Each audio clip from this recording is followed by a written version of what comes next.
You are about to listen to a free portion of the Young Turks. To podcast the complete show, sign up for membership at tytnetwork.com/membership. Well, the Young Turks, Cenk, Cenk, Iadarola. Man, this outfit really does look very summery. But here's what I don't get accused of often with this outfit. Oh, you look just like the other guys. You know, like sometimes you we'll think all wear... I can't check your label and buy that same thing? I'll do it. I'll do it. Yeah, not the dark blue blazer that everybody else is sporting. Okay, huge show for you guys. Okay, obviously Nevada results in a second. My favorite quote from Trump is coming up, and then Obama. Oh, Obama. He's thinking of putting a Republican on the Supreme Court. I am not kidding. So we're gonna explain that a little bit later in the program. Don't miss that. That Republican, Hillary Clinton. That's awful. So, and then what percentage of Donald Trump supporters thought that the slaves shouldn't be freed? Not kidding. And wait till you get a load of the percentage. Unbelievable. A guy gets arrested for burping. Okay, I'm not kidding about that either. Okay. Poor Jesus, man. That just sucks. Why'd they do that? Okay, so lots of great stories in today's show. Let's get going. Boom. Let's get going. Okay. Following up from last night, we had a pretty good idea who was going to win the Republican Nevada caucus last night, but now we have the final results with the breakdown of both the vote and also the delegates coming out of Nevada. But first, the vote count.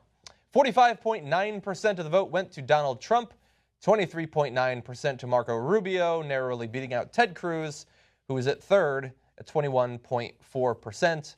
And Ben Carson had 4.8%, and then down to 3.6% for Kasich, who had to be told that he was still in the race. Why is he? I don't know. I heard today he said, I don't know for sure that it's my role that I will be president. Then drop out. But that's the job you're going for. Okay, so we're going to go to video 8 here because, I mean, when we have a moment for me to I was actually going to not do it. When we have a moment for me to be unbearable, there's no reason not to take that moment. Let's see. Now, Trump had a 22-point win. Let's see who predicted that before the caucuses or around there. Trump by 21. By 21? Yeah, I just took the middle of 16 and 26. Right. Wait. I wasn't there last night. I'm not saying anything. Hold on. I wasn't there last night. I haven't said a word. That was during the caucus, though, right? No. It was about 35 minutes before there was any results. That was definitely before the caucus. No question about it. But listen, guys, it's not that impressive. This is what I keep telling you. The reason, part of the reason that I keep bragging about my predictions is because the rest of the jackass pundits just want to go with their propaganda. We're telling you to trust us because... What did I do there? Did I, put on a Swami hat or I'm going with my gut? No, I said it's between 16 and 26 because those were the last two polls. Yeah. One had Trump winning by 26. The other one had him winning by 16. And by the way, I had seen other polls in the ballpark of about 20, 21, 22 points, right? Yeah. You know why? That doesn't mean the polls are always right. After all, Iowa had him winning. Right, but that's why I also sprinkle in my experience, right? Mm-hmm. So given how much he had won by in South Carolina, given the momentum and everything else that was going on, I go around 21 points. Yeah. So that just means you're paying attention. Exactly. So it's not done to show you, oh, I'm great. Sure, fine, I'll take it. But that's not what it's done for. It's to show you how little the rest of the pundits on TV actually pay any attention to facts, logic, and the actual numbers on the scene. Yeah, and again, remember, sorry, one more thing, John. It's not like I'm a Donald Trump supporter. Don't like Donald Trump at all. Yeah. But you got to call it like it is. And I said he's going to win by a big number because those are the facts. Yeah. Yeah, like in the run-up to Iowa when I was the dissenting voice saying that Ted Cruz still had a shot. There you go. Okay. And granted, I am a Ted Cruz supporter though, so put it right out there. I'm not gonna Scarborough you. A veritable sabo. So, do we want to go to Donald Trump? Yes, we do. Who won? Okay, here he is. Let's see if he's happy about it. We won the evangelicals. We won with young. We won with old. We won with highly educated. We won with poorly educated. I love the poorly educated. We're the smartest people. We're the most loyal people. And you know what I really am happy about? Because I've been saying it for a long time. 46% with the Hispanics, 46%. Number one with Hispanics. Okay, there's so many great things in that little clip. First of all, of course, the greatest line is, I love the poorly educated. Oh. I'm telling you, Yeah, in a lot of times, he can't help himself but accidentally say the truth. Accidentally mock them. Right, and that's why he has all this support for people saying, oh, he tells it like it is, he's honest. Because sometimes he accidentally is honest. Yeah, that's true. Right? He'll slip and go, I love the poorly educated, knuckleheads love voting for me. That's true. Doesn't make any sense, and then goes on to the Latinos. Now, look, he's right and he's wrong. Okay, so only 8% of the voters in Nevada caucus, Republican caucus, were Latino, because not a lot of Latino voters are Republican, right? Yeah. Of those, he won 44%, not 46%, but plenty good enough, and crushed Rubio and Cruz. Now, remember, obviously, Donald Trump seems to be against immigrants into the country. A lot of them were Latino. A lot of came from Mexico, and he said the people coming in from Mexico are criminals and rapists. And then on top of that, Cruz and Rubio are Latino. On top of that, Cruz is Canadian. But Cruz is Canadian. That's true. They're both ethnically Cuban. And then, and on top of that, Rubio had actually spent some time when he was young in Nevada, so he kind of pretended that it was partly his home state. he grew up in Vegas, kind of. And here's my favorite part: before the election, and to be fair to the pundits, this one was before all the voting began, not just right before Nevada. They had said, oh, don't worry about if Rubio loses Iowa or New Hampshire, because they're all rooting for Rubio, right? Everybody in the establishment is rooting for Rubio. Well, at this point, between those guys. But they said, oh, it doesn't matter if he loses those first 3 states, because Nevada will be Rubio's firewall. That firewall is totally on fire, right? It has been burnt to the ground. The secondary definition of firewall. Well, apparently, he doesn't know how to build a wall, unlike Trump. That's true. Apparently, there are states coming up where Rubio is doing well. I heard that from Rubio. Yeah. He might be biased. I don't know. Really fast, I just want to add something because I did my final judgment today on a Time author who seems to be a Hillary Clinton supporter, saying that Bernie Sanders was the one who yelled English only at the Nevada caucus event. Come on! So they've amended it since then. So in the article, they say, oh, he didn't win the Latino vote, even though the only data we have, the entrance poll, which you can say might be inaccurate, has him winning by 8. But there's no data saying that she won. They just say that she won. I looked it up. She beat Obama in Nevada amongst Hispanic voters by 40 points in 2008. So you're talking about like maybe one of them narrowly beat each other. That's massive progress over Barack Obama. Anyway, now, so we got Trump right there. Now, what about number 3 and number 2? Well, here is number 3, Ted Cruz, saying, if you are one of the 65% of Republicans across this country who doesn't think Donald is the best candidate to go head-to-head with Hillary, who believes we do better in elections where we actually nominate a conservative, then the first 4 states have performed a vital function of narrowing this race and presenting a clear choice. Okay. He's right there, not necessarily always in his favor. Right. Now, I'm going to quote Donald Trump as a counter to Ted Cruz. I love this quote. This is why the guy's winning. Okay, he said about Cruz, quote, I've met much tougher people than Ted Cruz. He is like a little baby compared to some of the people I have to deal with. He's like a little baby, soft, weak, little baby by comparison. Oh my God. You know who's a baby? Donald Trump is a baby. Oh, Megyn Kelly said something mean about me. He's the biggest baby in the world. He just said Ted Cruz has soft hands. He called him a baby like 7 times there. Yeah. Jesus. And people thought, that's my guy, man. The guy who acts like a child and bullies everyone else. Yeah. Well, of course the Republicans love him. They love a bully. Who can't deliver a sentence without doing this randomly for some reason. I don't know why. Now, Rubio says, you don't win the nomination by how many states you win. Well, I got bad news for you, big guy. Well, you certainly don't win the nomination by losing all the states. But he's also, like, you could make the case kind of in the Democratic primary that because it's proportional, I mean, we've seen that even when one wins or doesn't win, like, so she won by 5 points in Nevada, so she got like a delegate out of it over him. But on the Republican side, a lot of the states are winner take all. So if there's any place where winning the state really matters, it's the Republican primary. So just to be a tiny bit fair to Rubio there, Yeah, I think we know where he's going with that. You can win all the Wyomings and Idahos that you want. Yeah. At the end of the day, it's how many delegates you have. So if I win the bigger states, I'm going to have more delegates, which makes sense, which means he's won more people, right?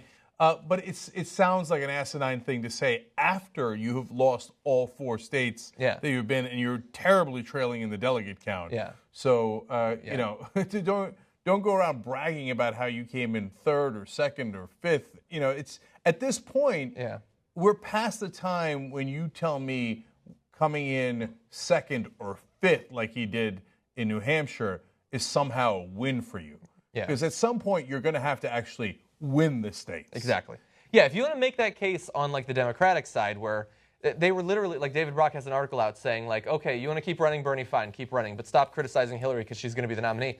Like, they have almost the exact number of pledged delegates. Almost the exact number, regardless of her 5 points or whatever, because he kicked her ass in New Hampshire. And for both of them combined, it's just a tiny fraction of all the delegates you actually need.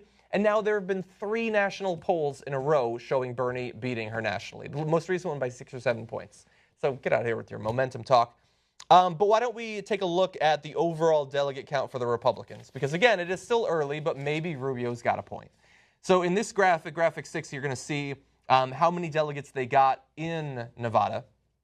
Trump with the 20-point win obviously getting far more than the others. But again, it's only 7 delegates more than Rubio got. Carson and Kasich each getting 1. Maybe that'll make them feel better about the whole thing.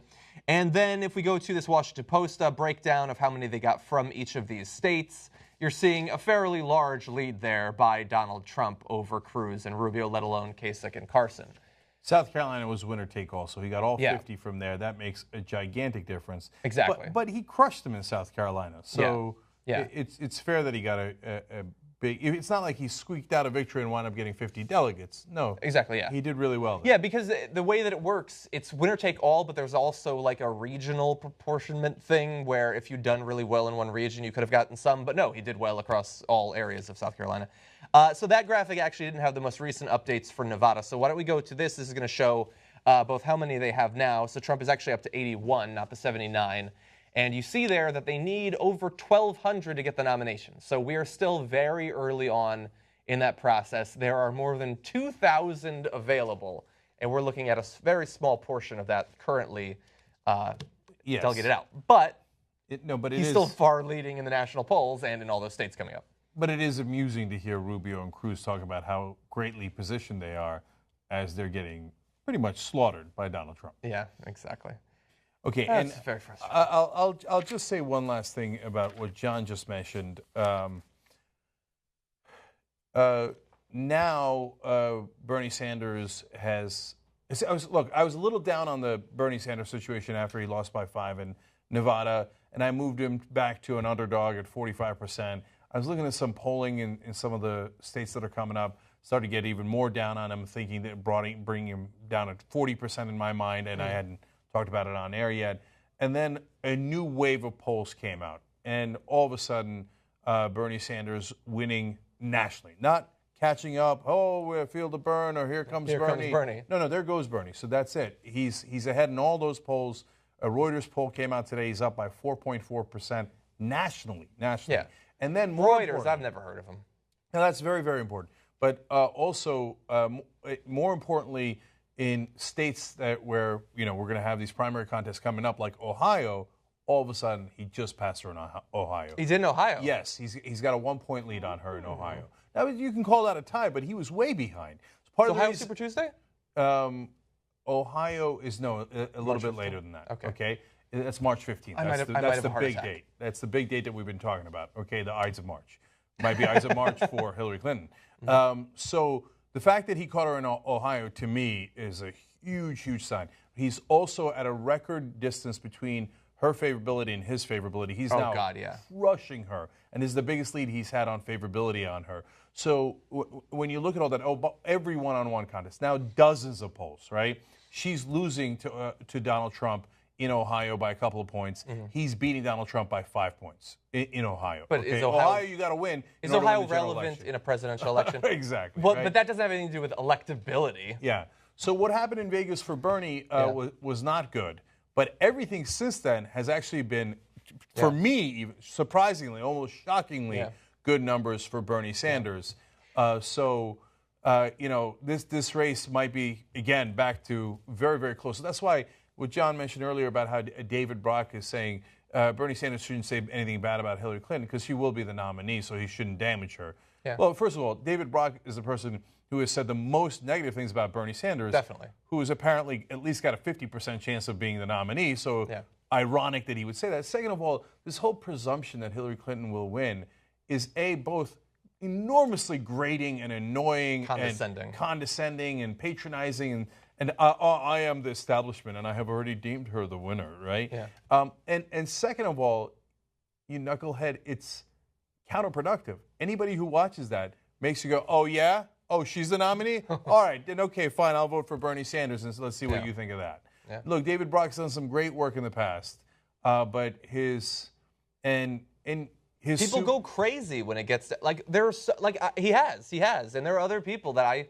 follow on Twitter who, on other issues outside of Hillary versus Bernie, are awesome liberals, awesome progressives, but they just go crazy when it comes to this. And I understand why. It's significant. No, and I know why. They lose their minds. And I know why. It's because they are the establishment. And David Brock, I'm sure, would be very upset to hear that.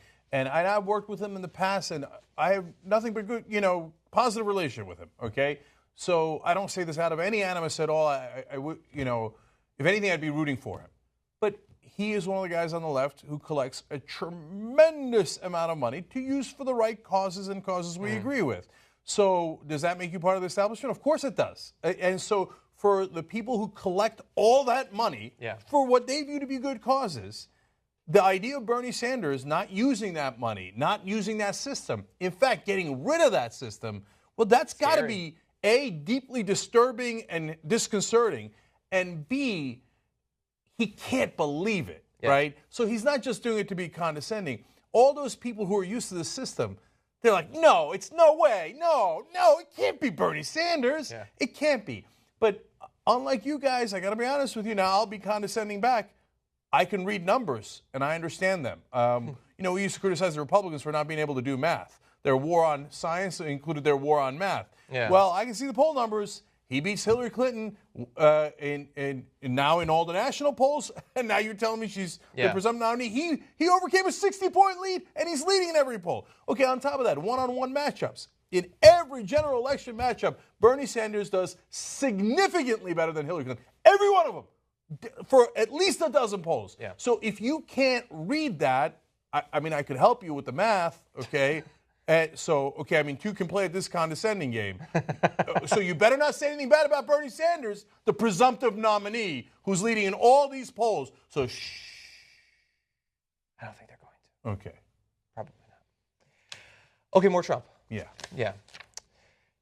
With Trump now having won 3 contests in a row, people are starting to play the blame game. Who is to blame for Donald Trump? And there are many people who have their head on the theoretical chopping block for having to explain, how did he get this far? Why hasn't he been stopped?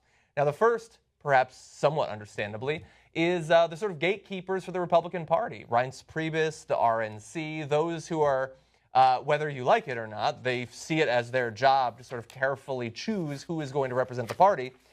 They haven't been able to influence the process the way that they normally expect to be able to. Washington Post put out an editorial attacking Reince Priebus. He said it's the worst editorial he's ever read, which is, I guess, a good attack. I don't know. And then he had more to say in his defense vis-a-vis Donald Trump. That is the stupidest editorial that I've ever seen. That I'm called out for not beating up the front runner of the GOP. It's ridiculous. Look. They're saying not condemning some of his more vitriolic. Come on. That's not my job. My job is to put forward the fairest process that we can put forward, to not put my hand on the scale, to allow our delegates to make the choices that they want to make, and then accept the decision that the delegates make. Unlike what's happening on the Democrat side, when they have superdelegates in their back pockets and could give a darn what their grassroots is telling the party, that's not how we operate our party on our side. Okay. Look at, he gets to attack the Democrats basically accurately.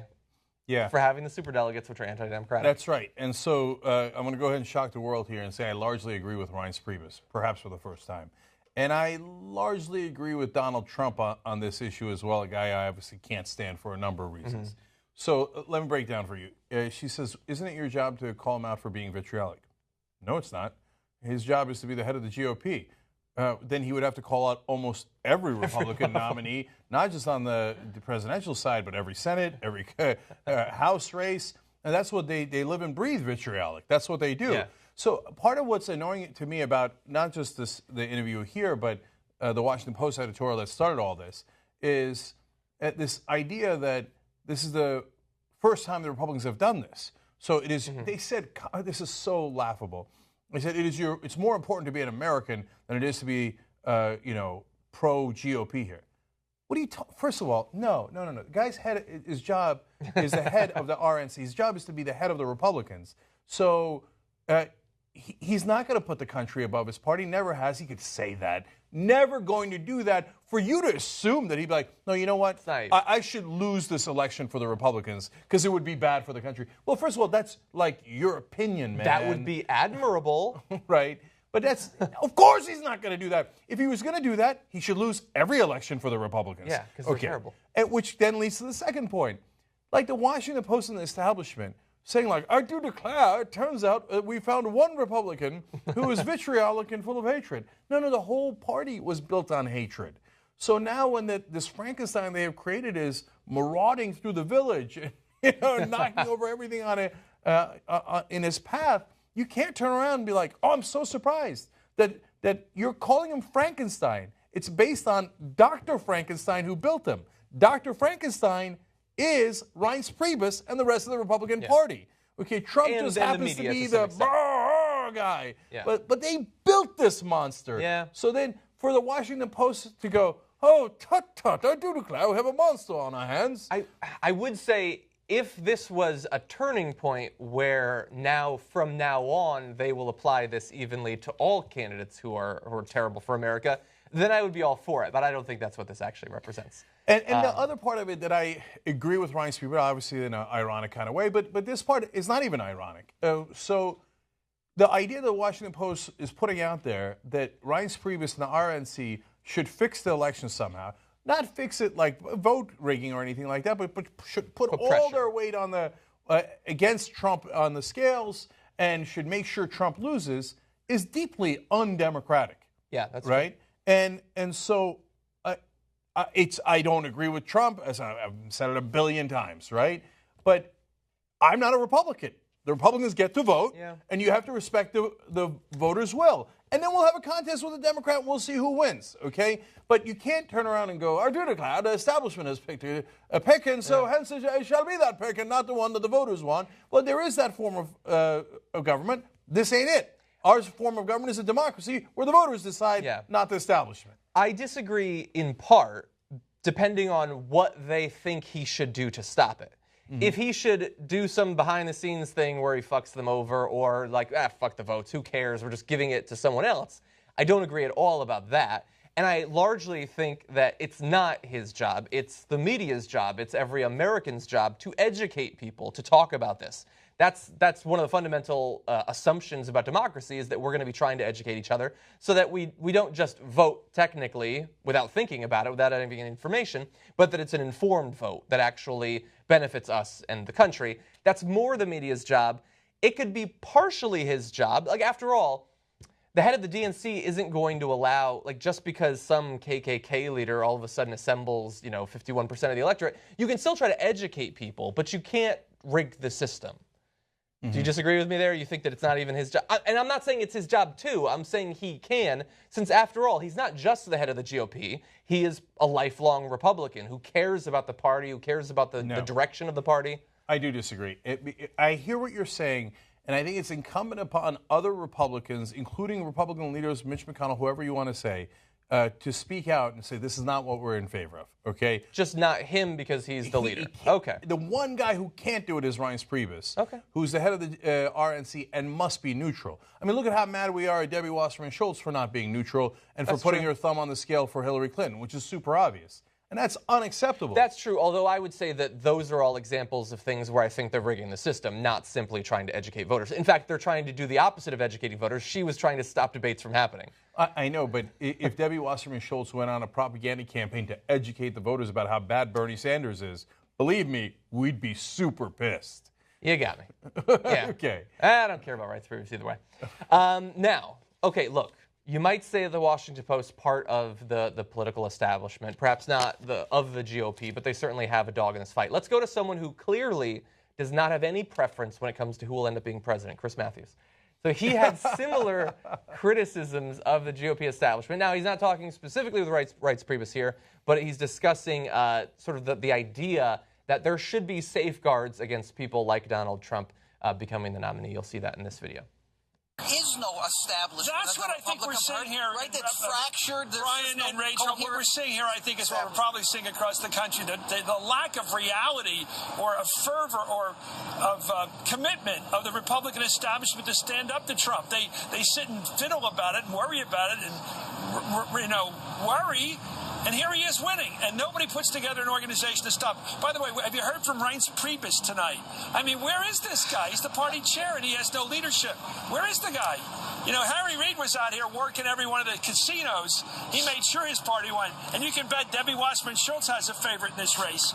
But I don't see anybody in the Republican leadership exercising leadership yet, right? I disagree. I think they're letting the people vote. Letting the people vote, you know?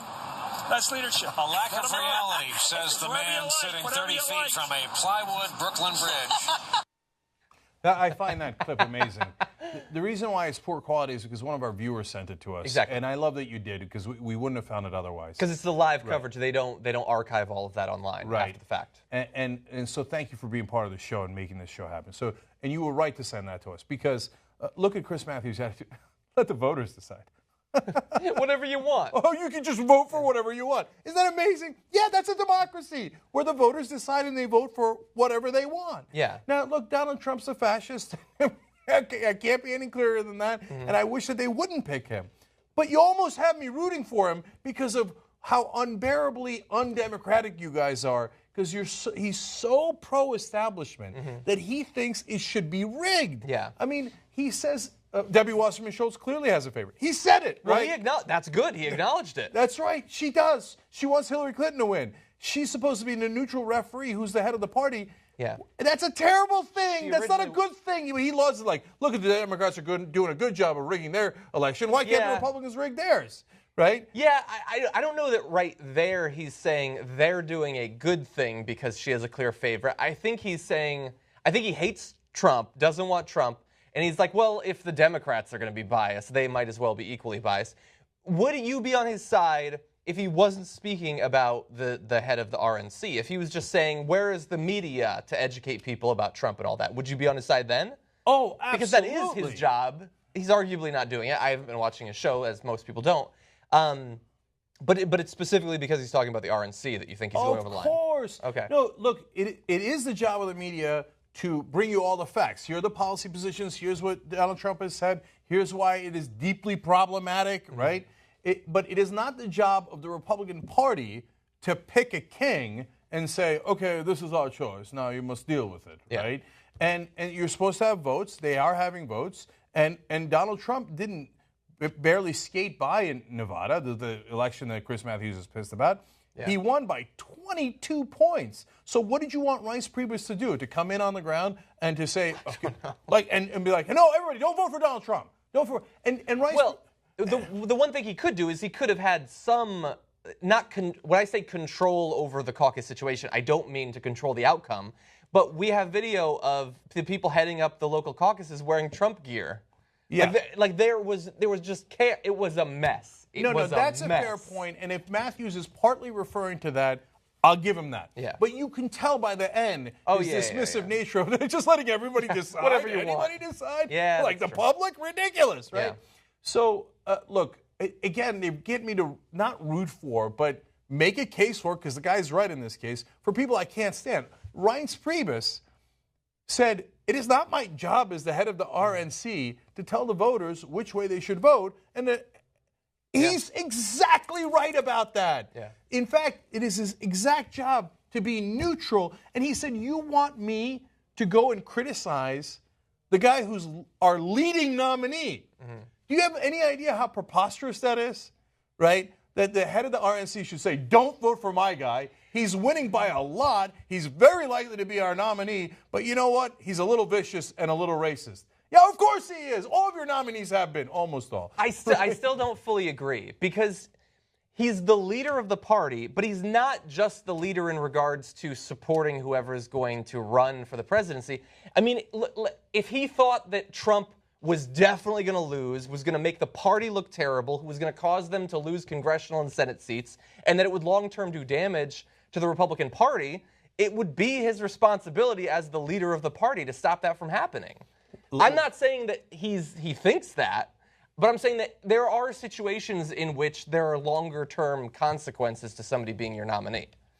Last thing on this is, so we've made our points. We agree to disagree, okay. Yeah. But what is hilarious is that we're having a conversation because one of the Republican nominees made the mistake of being openly honest about how racist he is.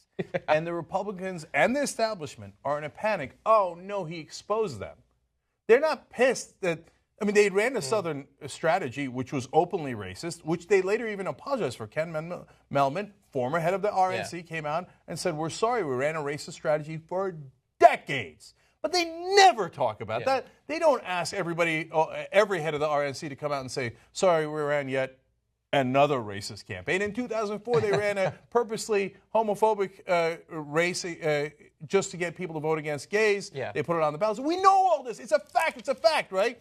And so now they're like, oh, why did you expose it, Donald Trump? Obvious. We were doing it in a subtle way, right? We were getting all those racist votes without having to say it so that we could pretend not to be racist. Yeah. Now you've exposed us. That's what they're actually annoyed by. Exactly, yeah. Yeah, so look, the RNC is getting a lot of the blame for the creation of this monster, but he's not the only one. Newt Gingrich was on, I believe, Fox and Friends. He said that they're to blame for creating Trump. I think that he's largely right there. I think that Fox has, without knowing it, been telling their viewers for more than 15 years, you are supposed to worship a particular type of American. One who hates PC culture, one who is rich, one who doesn't like various outgroups in society. All of this stuff, they created a slot for a politician, and that politician is now Donald Trump. And so I think that he had something there. But that's not the only other person. We also have, of course, members of the media who have been going easy on Donald Trump, who might kind of want to run with him, let alone see him elected. And that would, of course, be Joe Scarborough. So you've probably heard about this. There was a hot mic during the town hall where Morning Joe and Mika Brzezinski were just with Trump. And so we got a behind-the-scenes look at what goes on when they're presenting him to their audience. And it sounds like this. What do you have after this?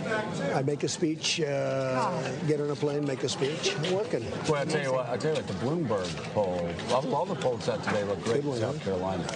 All of them. Yeah. Well, look good. Well, but I'm being hit. You know, they're spending $75 million on negative ads on me over the last 2 weeks. Are they catching on at all? No. Doesn't work that way. What do you think? Are they catching on? No. They're vicious. They're spending a tremendous amount on negative ads on me. No. You know what I thought was the kind of wow moment was the guy you brought up on stage. Yeah, that was good. We played it several times this morning. We played it up against Obama. The both guys. The both guys. What we did is we played Obama first. The young guy and then we played the guys. I saw it. I watched your show this morning. You have me almost as a legendary figure. I like. No, I tell you, this morning what we basically said today was we were completely wrong about the debate. Yeah. I thought I did really well on the debate show, I have to tell you. I didn't. Yes, Alex? 3 viewer questions. You did not, right? Oh, my God. I was like, he's melting down. I think his head's going to explode. I thought your head was going to explode. We were wrong. I did. You thought what? Your head was going to explode. Oh, no. I thought I did. My daughter was screaming at the TV. By the way, he told me, I was having fun. Oh, my God. right? What do we have, one more segment? One more segment, and then we're good. Thank you for doing this. Okay. I'm doing it because I get nothing. You know, you get great ratings and a raise. Me, I get nothing. We're getting a real window into your... So... Well... Just make us all look good, that's it. Exactly. Oh, Okay. you don't want me to do the ones with deportation? We really have to get to some paper the wall? questions. That's right. Nothing too hard, Mika. Okay. Well, there's a catch. Look at that. No, I think that was, for most people in the Republican establishment, sort of the final sign. Looking good. Because We'll after this... Hey, we'll see what happens. Okay, so I'm going to start with a little bit of defense again of them. Really? Yes. Okay. So first, when Mika, towards the end there, is asking about the questions, she says that she was asking a producer. Yeah. And I believe her. Okay. I never doubted that that's what it was. I still think it's terrible. I never thought she was talking to Trump about that. But she's like, oh, so, you know, obviously one of the worst policies that he has, he's going to deport all these people. Should we talk about that? No, we don't have time. No, we don't have time for the most important issue. Why late in the show? That should be one of your priorities. No, but John, you know, And then Joe says, it's time to go out to the audience, get some questions. Yeah. No, but John, they have him on almost every morning. So it's not like they don't have an opportunity to ask him all those questions that they have at different times. Okay. Okay, I hear you. It's a town hall, but they've asked much softer questions at town halls of the Republicans, right? That's true. And so I'm not as bothered by that. And then Trump near the end jokes around, nothing too hard about the questions, and they've got a generally, but I think he is joking, right? Partly like, you know, He's ribbing joking them because he knows them. Yeah, and he's, but it's a part intimidation, partly joking, but it's not just serious. He's not like giving orders, right? Yeah, I know. Okay, and if you got hot mics at all these events, and by the way, great job by LeShow, Harris Shearer's show, who's a great comedian, longtime brilliant guy who's somehow got this tape. If you got hot mics on all those shows, you will find all of them being super chummy with every guest. Then they all suck. That sucked. That was an embarrassment. Okay. Now look. I started with the defense. Now let's talk about all the things that are wrong. Okay. So Mika says, when you brought that guy on stage, that was a wow moment. Oh. And remember, she's supposed to be the liberal who's going to challenge Donald Trump, and she's wowed by him. I do. Right? I think. Look, that was embarrassing. That was cringeworthy. You're melting down. Your head's going to explode. Like it's a bad thing that a candidate did poorly and you should feel bad for him. That said, I do think that she doesn't like Donald Trump. Like, oh, yeah, we're getting a real view into your soul. She said a couple things in there that seemed dismissive to me. Nah. She's just playing her role. See, that's funny. Now I'll turn around and go to the other side here. No. Her role is be a prop, okay? So Joe needs to pretend to have balance here. You guys are going to do all right-wing propaganda, in this case, Trump propaganda, and your job is to every once in a while roll your eyes. Don't say anything substantive. Don't actually be a progressive. Whatever you do, do not challenge him hard on air, okay? Play softball, okay? But every once in a while go, right? And so it's actually one of the saddest jobs in media. And so I literally feel bad for her. She's a Combs. Because she's not I would be shocked if she was a bad person. So I feel bad doing this critique of her. But it's real. That is what she's used for. And I know it's lucrative, right? So, and then Joe, after she says it was a wild moment, he said, we played it several times. Like, don't worry, Donald. We got your back. We played it several times on the air because it was so positive of you. See, to me, that's a lot worse. And then Trump said, this is my favorite line. Trump said, you had me as kind of a legendary figure. I know. Right? And see, that's propaganda. Insane. Right? Here's a guy you're supposed to be asking tough questions to as reporters. Okay. And he's saying to you during the break, you had me as kind of a legendary figure. And you're like, way to go. That's right. You know? And you don't challenge him. You don't, et cetera. The thing is, I don't understand. Like, I get First of all, I think that Scarborough is like seriously thinking, maybe there's a 3% chance that I actually get to be vice president out of this. No, but, much higher, much higher. Well, I don't know that whatever he's going to. The percentage is, No, I don't know what the percentage chance that Trump in his crazy head is going to pick Scarborough.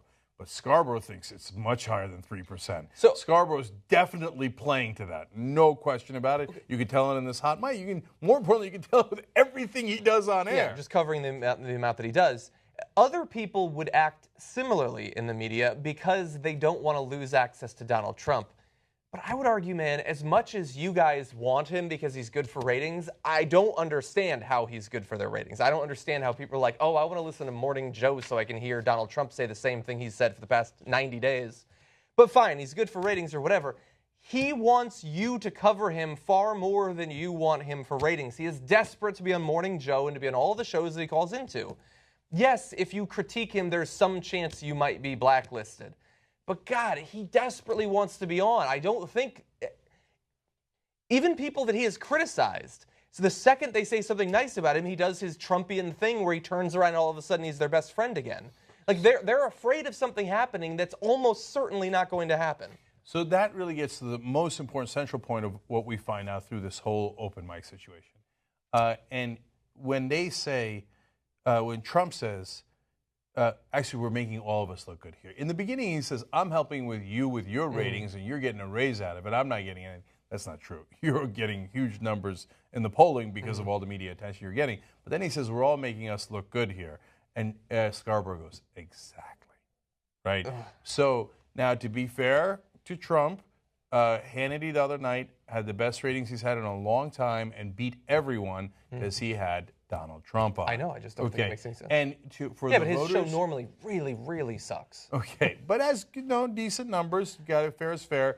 And for the people watching TV, they know that Donald Trump's nuts and can say anything. So if they see him on the screen, they pause and go, is he going to say something crazy? Is he going to say something crazy? And that's how your ratings are better. So it is true. This is a win-win for them. Now, John, is that what they're supposed to be doing as their role as the media and the press? Of course not. Yeah. But you think they care about being the press, like a watchdog of the government and the powerful? They stopped doing that decades ago. Maybe Anderson Cooper, but not the others. No, I think that Maddow does. I think that Jon Stewart did. I think that there are some who do. You just cited a comedian out of the two examples. Who's not even on the air anymore. And the second person you cited is the one that the rest of the media will actually accuse of being the most biased. Yeah, that's true. Because she's actually honest about her perspective. Yeah, and I'm not even totally sure about her. Okay. Maybe Trevor Noah. Throw Trevor Noah in there. Okay, so at the end of the day, they all win by playing patty cakes. They're all very nice to each other. One gets ratings and more money. That's the raise. The other one gets more voters and more power. Who loses? We do, because we never find out what the guy's policies actually are, what he actually stands for, and no one ever challenges him on how deeply racist, bigoted, and by the way, frankly, dumb he is. Yeah. His policies are so childlike and preposterous, but no one ever grills him enough for the American people to find out. Instead, we've got a reality show where everybody's like, is he going to say something crazy? Yeah. All right, let's put him in and see what happens. Let's all have fun. Yeah. And the establishment wins and we all lose. Basically. Yeah. So, and it's super ironic that Donald Trump is running as anti-establishment, given that he's playing patty cakes with all these establishment guys who are either wittingly or unwittingly helping him win. Assisting him, yeah. And MSNBC apparently perfectly fine with that happening. The liberal network fine. Well, let's just end that right now. Okay. Yeah. We all agreed, right? MSNBC cannot in any way, shape, or form claim to be a liberal or progressive network. They don't anymore, by the way. They gave up on that. They're not leaning forward. And in fact, they've added more time to Scarborough. They've brought in more establishment press and more right-wingers like Mark Halperin, et cetera. So they gave up. If you think that they're not even pretending to be the progressive network anymore, just so you know. The jury's in on that. Okay. All right. Let's take a quick break here. Today is apparently a bizarre day because I've now defended Trump, Reince Priebus, and a couple other Republicans, right? Yeah. When we come back, this is not so bizarre. And Mika. Right. And Mika, right, in some ways. Man, I'm so mad about what Obama might do. So let's find out about that one more time. All right, back on the Young Turks. Let me read some tweets for you guys. Then I got a hell of a couple of stories for you guys in the post game. I don't know why I've been keeping this back in my. I mean, I guess I've only been on for an hour. No, I was on last night too. Jodie Foster was in the studio yesterday. Oh. Not a big deal. Is that post-game stuff? It is. It is. I mean, I shouldn't. Shark Tank was also in here. Kevin O'Leary from Shark Tank. Okay, not a big deal. Literally not a big deal. Ooh, Shark Tank. Okay, all right. Well, there are a lot of people do feel that way. I know. Okay, we'll discuss what we can in the post game. tytnetwork.com/join to become a member. And let me celebrate two people who have. Haley Wong is member number 945, and Isaac Caymans is member number 946. That's where I have my money, in the Caymans Island.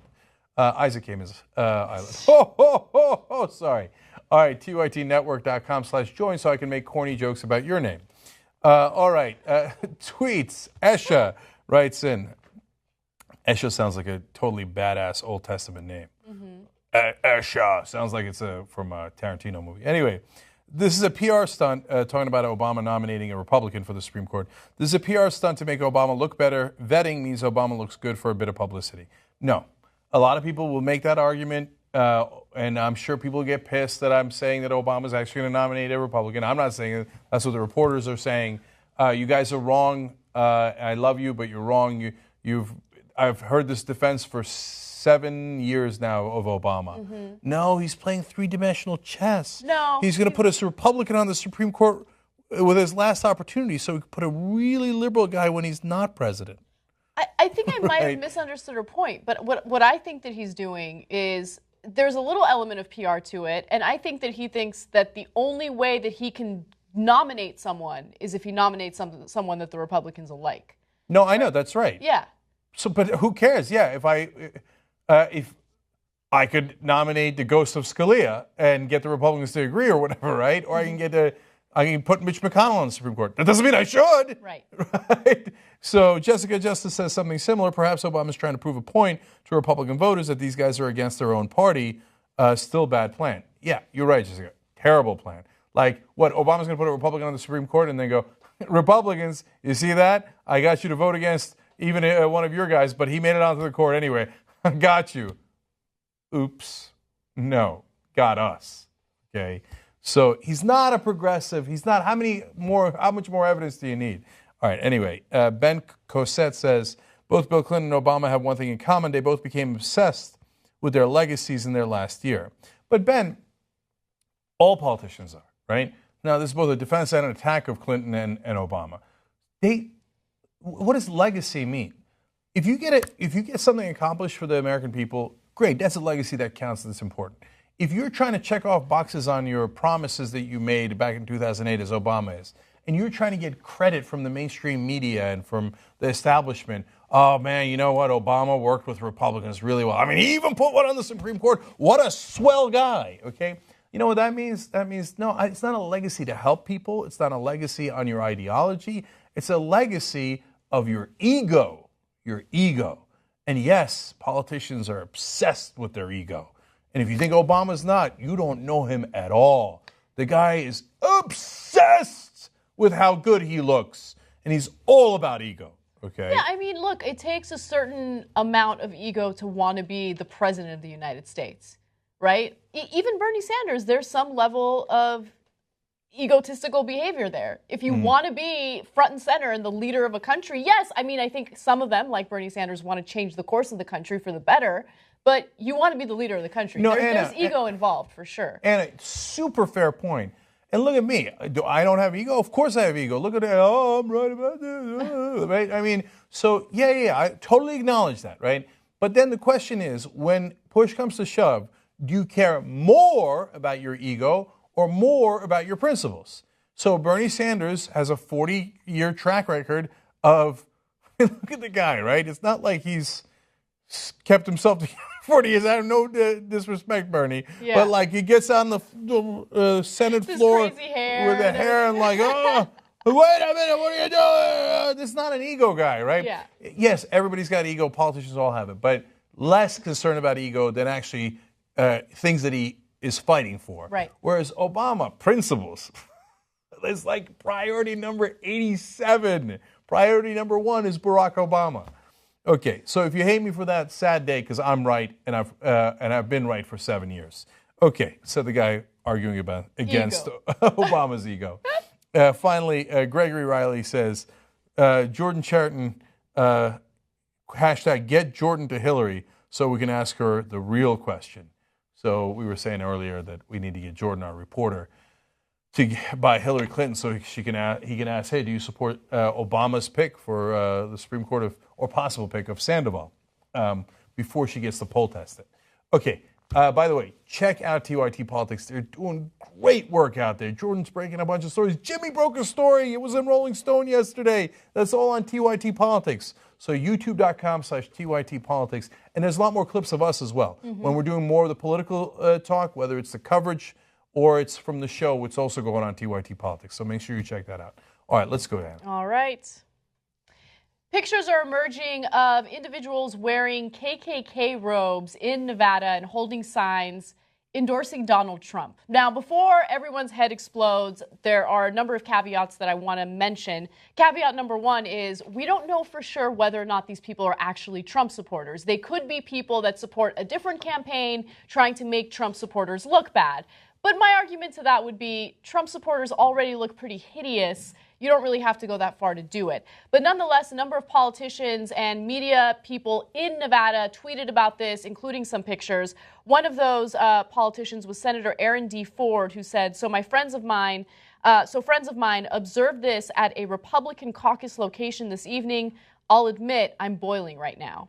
And a nice emoji from the senator. Right. I love it. I love that there's an emoji. I'm so mad about the KKK that I'll put a mad emoji on. Yeah, I mean, look, I love emojis. I don't think that it takes away from the message. I think it only adds to it. John Humbert, a person on Twitter, also posted some pictures, so you can take a look at that. Good God, 2 protesters in full KKK garb. Now, look, again, we don't know who they are. Some people are making the point that their hands look black. Look, the lighting makes it very difficult to decipher whether or not they're black or what's going on behind the scenes. We don't know who they are. That's the important thing to remember. But if you want actual data and evidence as to what the real supporters of Donald Trump believe, I have that for you, and it's pretty despicable. Yeah, and Donald Trump has, on numerous occasions, accidentally retweeted white power groups. Now, the reason he's retweeting them is because he looks at them and goes, oh, I totally agree with that message, retweet. And it does not necessarily because he thinks, oh, I'm in favor of white power, or he knows it's from a white power group. But if you're accidentally continue to agree with white power groups, you might be a racist. Right? So now, in this case, I would be shocked if they were actually Trump supporters. Yeah. Because look, it sounds like a trolling thing, right? Mm-hmm. It looks a lot more like someone like, oh, we're showing you what actual Trump supporters are like. But they're probably not exposing themselves now because they're realizing, we might have gone too far. Even if we were trolling them, probably not the best idea to show up in KKK clan outfits. Right? More than ever, this election cycle shows you just how divided the country is, just how far people are willing to go when it comes to expressing their hatred for minorities and groups that are different from themselves. There were a number of polls, including one from Public Policy Polling and another one from YouGov, that looked at Nevada voters specifically, those who supported Republican candidates and those who specifically supported Trump. And the numbers are devastating. So according to Public Policy Polling, and caveat on that, they do tend to lean a little Democratic. But no, I'll do a counter caveat. Mm-hmm. They had the most accurate polling in the 2012 election. Right. Okay. So it's, yes, they might, their proclivity might be progressive, but it's irrelevant because the numbers speak for themselves. They were ranked number 1 in most accurate in 2012. Okay, so that's good to know. They found that 70% of Trump voters in South Carolina would prefer the Confederate battle flag to have remained aloft on their state house grounds, and 38% wish the South had won the Civil War. I mean, if that isn't unpatriotic, I don't know what is. Where you wish the South, the rebels, those that were against the U.S., that declared war against America. Yes. You wish they had won. The America haters, the people that murdered Americans, right, for their cause, you wish they had won. That's 38% in South Carolina of Donald Trump supporters. Yes. Now, 20% of Trump voters disagreed with the executive order, which freed slaves in states that were in rebellion against the federal government. Now, this poll is a YouGov economist poll, okay, is deeply depressing. That is not among Republican voters. Now, the Trump supporters are. But overall, to be fair, you know that among all voters, 13% said that they agree that that was not the right thing to do. Now, look, let's be even more fair. There was a couple of questions before that about executive orders. And you know how the Republicans are primed to be against Obama's executive orders. So when you put in the caveat that it's not a caveat, but the explanation of the executive order that freed all slaves in the states that were in rebellion against the federal government, you might have triggered I'm against all executive orders, no matter what they are, right? But, dude, it says in the question that freed all slaves in the states that were in rebellion against the federal government. And still 13% of Americans and 20%, a full fifth of Donald Trump supporters say, yeah, we wish Lincoln hadn't freed the slaves that way. Yeah, look, what Trump did is he emboldened the racists that have been behind the scenes, right? The ones that didn't feel, strong enough to come forward with their hatred. You have a candidate who's very open about his hatred, and all of a sudden they come out of the woodwork and they share how much they hate minorities, how much they wish that slavery was still a thing in the U.S. It's depressing. And oftentimes when we do stories about racism, whether it's a racist party on a college campus or a situation where a minority is being discriminated against either in the workplace or even at a restaurant, people think, oh, you're race baiting. You're bringing up an issue that we've already conquered in the U.S. Really? We've conquered this issue? A full 20% of respondents in this study survey say, no, we wanted slavery today. Mm-hmm. So the reason I don't believe that the Klan guys dressed up as Klan guys, are Trump supporters is because Trump supporters wouldn't wear a hood. They're very open about their racism. That's why they like Donald Trump so much. It's not that Ted Cruz and the others don't do the same kind of race baiting and bigotry. Cruz, in fact, introduced legislation to make sure all Muslims are banned from the country. He's not just talking about it, he's doing it, right? It's the reason they like Trump more than those other guys is because he's not bothering with the coded language. He's just saying it. Mm-hmm. I don't like Mexicans, they're criminals and rapists. I don't like Muslims, I'm going to ban them all, right? I don't believe Obama is a real Christian or a real American because I think he might be Muslim and come on, you know why he's, and not only because he's black, but because I'm even going to question whether he really got good grades from the Ivy League schools that he went to. Come on, a black guy getting good grades? It's so obvious, right? In fact, Trump then turned around and used it against his Republican opponents. He questioned whether Marco Rubio is a citizen. Marco Rubio was born in Florida. That's amazing. Now, the only reason you would question that is because you're like, come on, he's Hispanic. His name's Marco Rubio. Of course he's not a real American like you and me. They took off the hoods. Let me see the long-form birth certificate. The Trump supporters are proud of how racist they are. They don't have to bother hiding their faces. That's true. All right, moving on to the University of Houston. Beginning on August 1st, a number of state schools in Texas will have to allow students to conceal carry on the campuses. And the University of Houston is responding to it by having a chat with their professors to let them know what they can do to prevent any possible violence. Now, during a meeting of the professors, there was one slide that made it to the press, and the slide is pretty damning. It gives tips to avoid the violence. Tip number 1 is be careful discussing sensitive topics. Drop certain topics from your curriculum. Do not, quote, go there if you sense anger, and limit student access off hours. Basically, do everything that defeats the whole purpose of having a college education in the first place, where you're supposed to discuss controversial ideas, where you're supposed to exchange ideas, and honestly, get offended. That's what a college campus is about. You're supposed to get offended. Your feelings are supposed to get hurt. You're supposed to think, and you're supposed to be questioned. And unfortunately, now we're living in an age where we're afraid of getting shot and killed, so don't ruffle any feathers. So conservatives get mad at liberals if they argue for safe spaces. This is, I guess, literally an unsafe space because everybody's bringing guns. Safe space was supposed to be more metaphorical, right? Mm-hmm. And they get mad at them because they say, look, in a college campus, you're supposed to challenge one another, not have PC police say what they can and can't say. Now they're turning around and saying, oh, this is wonderful. Mm-hmm. Like, be careful what you say because we might shoot you. right? Now, of course, they say, no, good guy with a gun is what stops a bad guy with a gun. Now, our intention is not to shoot the professors, but look at this result. And so this is really interesting and damning of the idea of letting everyone have guns everywhere, not just based on the shootings, but because of the other effects that they have. So when you have everybody with weapons, well, now you've chilled everybody's speech. You've chilled everyone's actions. In some ways, that might be good. Hey, don't get road rage and start fighting each other. And you might be less inclined to do that if you think the other guy's got a gun. But in a lot of ways, it's disastrous, where we never discuss sensitive topics anymore.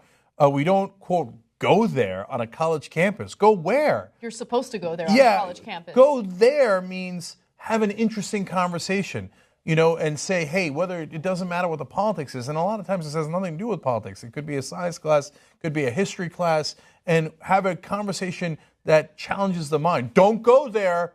Don't go there, because someone might shoot you in the face. And drop certain topics from your curriculum? I mean, this is crazy. And when you really think about it, it will serve as a deterrent for certain people who might want to be professors. And they know that they're going to be on a college campus where a number of college students who might not be thinking straight have guns. Look, I don't want to ban guns, okay? I just want common sense gun control. I teach. I go on a college campus. I teach students. Some students honestly get heated when you get into certain discussions, especially when it comes to journalism, political science. I remember when I was a political science student, I remember getting into huge arguments with this one conservative in class, right? And I loved it. I loved it. It made the whole experience great. But it would definitely deter me as a student from engaging in that kind of conversation, knowing that there's a possibility that that person's armed. And it would certainly deter me as a professor from even wanting to teach. I don't want to be on a college campus like that. I don't want to be in a classroom like that. So this is insanity in 100 different ways. But also, if you're a conservative and you're like, yeah, I love this policy, man, it's going to be great. Everybody's going to be intimidated by me. And I'm going to get to enforce my political correctness. You better not offend me, otherwise I'll shoot you. I got a gun. Okay, think twice. Liberals can also have guns. Black students can also have guns. Okay, so, for example, I'll give you an example from my life, right? I used to be a conservative when I was in college and in law school, right? And some woman said that you're going to love this, okay, that he's so large and overweight that he intimidates us with the force of his language and his mere body size. Wow. Okay. Now, if you're a conservative and you're in my category, maybe those women think, I got to protect myself from this loudmouth, overweight conservative guy. I'm going to carry a weapon. Okay. Whoa. We didn't mean you can carry a weapon. Oh, right. Anyone can. Now, I know what they're thinking. No, since we're the douchebags that resort to violence more, we're more likely to carry a weapon. You're probably right about that. But at some point, like the Black Panthers did back in the 1960s, they're going to be like, hey, I read the Constitution. It doesn't say white people get to have guns. It says everybody gets to have guns. And so then when everybody's packing on a college campus, where there are a lot of tense moments, a lot of drunk moments. You know what's interesting? Oftentimes, when it comes to the most avid pro-gun advocates, right, they will make the argument that the Second Amendment protects the First. But in this case, the Second Amendment is actually hurting the First Amendment because it's not being interpreted appropriately, right? If you interpret it as, let's give guns to everyone and allow guns everywhere and loosen any type of restriction or control, well, then you actually hurt free speech because you're living in an environment of paranoia, of fear, where people don't want to say what they need to say, where they don't want to say anything controversial. Look, here's what I want on college campuses, and this might be a controversial thing to say, but I don't care. I want people to get offended, which is why I don't want safe spaces, and I don't want guns on college campuses. I want people to freely express their ideas and their thoughts. That's what college is for. And when you do anything to deter people from doing that, I'm against it. To which I add, of course! You don't have a right not to get offended. And even if it's someone who's a racist douchebag or a bigot or whatever, let's exchange ideas. I bet I win, right? So don't be afraid of airing those ideas out. If you're on the right side, you should have nothing to be afraid of. Agreed. Excuse me. All right, let's talk about drugs. NYU finally did a study that is long overdue. They looked at the street drug that's being referred to as Molly to figure out exactly what it's being mixed with. Now, for those of you who are unaware of what Molly is, it's basically a rebranded version of so-called ecstasy. It's supposed to be the pure form of MDMA that isn't cut with any other drug. But of course, since it's an unregulated drug that isn't being looked at by the government, you have no idea what dealers are putting into it. So this rebranding has been successful in getting people to think that they're taking a pure drug, but in reality, it turns out, according to this NYU study, they're cut with things like bath salts. Let me give you the details. You're going to make me say it again. Of course! Oh, no, my drug dealer is scrupulous, said the dumbest person on earth. Right? So if they can make more money by cutting something else that's cheaper into it, of course they will. Most of the time, they probably water it down. They'll have, stuff that's in there that doesn't get you high at all and could be dangerous to you. But in this case, for whatever reason, I guess the bath salts are cheaper. They cut the bath salts in. Next thing you know, you're eating some dude's face. Yes, look, the Molly thing would drive me crazy. Look, there was a year when I would go to a lot of music festivals, and you come across the people trying to sell you the drug all the time, right? Like, oh man, it's a pure stuff. This is Molly. It's not ecstasy. Oh, no, man. It's the same thing. You just rebranded it and tried to trick me into thinking this is pure. Why would I believe your dumbass into, taking this? There's no way. Anyway, let me give you the details. So a recently released NYU study determined that 40% of people who thought they were popping Molly, the supposed pure form of ecstasy's main ingredient MDMA, actually had unwittingly ingested synthetic cathinones, the active ingredient in bath salts and or other psychoactive substances new on the market intended to mimic the effects of traditional illegal drugs. So it's a disaster. Look, there's, of course, this thing that the government wants you to believe that as soon as you take bath salts, you're going to eat someone's face under a bridge in Florida, right? That's not necessarily true, but you don't know how it's going to impact your body. It's very, very dangerous. There are drug testing kits that you can buy online, but they're really expensive. So a lot of people opt against it, and they just trust whoever's selling them the drug. Please don't do it. And more importantly, I just wish the government would regulate it, legalize it and regulate it so people know what they're taking. So drugs like bath salts don't come about because people are trying to find legal ways to get high before the government clamps down on it. I'm amused by the idea of somebody taking Molly, then realizing they're on bath salts and going, I got to get on a plane to Florida. There's a dude whose face I got to eat under a bridge. Right. Okay, so by the way, the other thing we find out from this is, no, not everybody who takes bath salts becomes a cannibal. Right. So let's bring that down a notch. Exactly. But having said that, it turns out a lot of you are taking bath salts and you don't even know it. And that is definitely dangerous. Yes. Now, the researchers focused on the hair samples provided by 48 participants who reported ecstasy use. While half of the samples tested positive for MDMA, which is actually pretty good, I'm surprised by that, half tested positive for bath salts and or novel psychoactive substances. Among those who reported no use of bath salts or unknown powders or pills, 4 out of 10 tested positive for bath salts and or novel drugs. Be smart, guys. Don't put chemicals in your body, especially when you don't know exactly what it is. The whole point of selling drugs is to make money. It's like some folks might be like, oh, I don't trust corporations. They're just trying to make a buck. But my drug dealer, he's a good guy. Come on, wakey, wakey, okay? Don't make me, put bath salts under your nose to wake you up. All right, let's take a quick break. Okay, when we come back... A man gets fined for burping. I'll tell you where and I'll tell you why. It's an attack. It's an attack against my people. I'll explain.